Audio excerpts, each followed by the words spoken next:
সুপ্রিয় দর্শক আসসালামু আলাইকুম। দেশ ও প্রবাসে যে যেখানে আছেন আপনাদের প্রত্যেককেই শুভেচ্ছা জানাচ্ছে আজকে নতুন একটি প্রতিবেদন। দেখতেই পাচ্ছেন আমার সামনে একটি আপু আসছে পর্দা অবস্থায়। আসলে আপুর জীবনে কি হয়েছে বা কেন আসছে চলুন কথা বলে জানার চেষ্টা করি। আপু আসসালামু আলাইকুম। ওয়ালাইকুম আসসালাম। আপু আপনার নাম কি?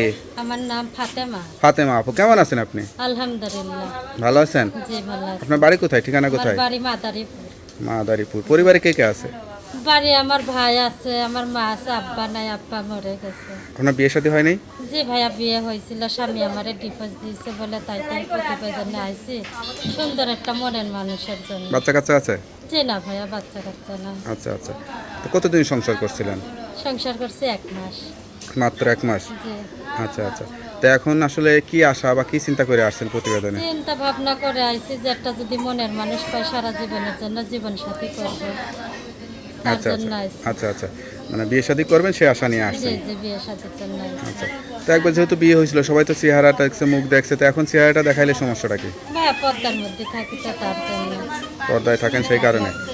আচ্ছা।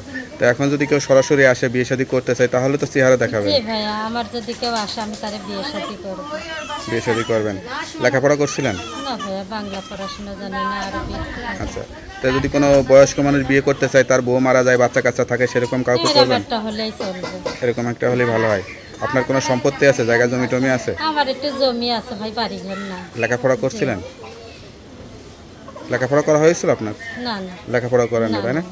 তা আপনার যা বলতেছেন সত্যি বলতেছেন তো? সত্যি কথা বলছি, মিথ্যা কথা বলছি না। আমি প্রতিবেদনে আইছি, সত্যি কথাই কইছি, কোনো মিথ্যা কথার এখানে ধার কেউ ধারে কেউ যদি সরাসরি আসে খোঁজ খবর নেয় সঠিক তথ্য পাবে তো? জি জি জি। তো আপনার সঙ্গে কিভাবে যোগাযোগ করবে? এই মোবাইলের মাধ্যমে নাম্বারটা যোগাযোগ মুখস্থ করতে। আছে? জি। মুখস্থ আছে নাম্বারটা? আপনি বলে দেন। তো নাম্বারটা আমার কাছে দেন, আমি বলে দিই। হ্যালো বিহার, শুনলেন এক অসহায় স্বামীহারা আপুর জীবন গল্প। বিয়ে হয়েছিল, অল্প কিছুদিনের মাথায় ডিভোর্স হয়ে যায়। সব কিছু জেনে বুঝে কেউ যদি এখন যোগাযোগ করে বিয়ে শাদী করতে চান এই নাম্বারে যোগাযোগ করবেন।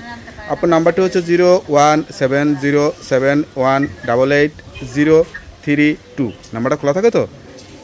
যাক, নাম্বারটা খোলা রাখবেন, অবশ্যই নামাজ কালাম পড়বেন, আল্লাহর কাছে চাইবেন, আল্লাহ আপনার মনে আশাটা পূরণ করবে।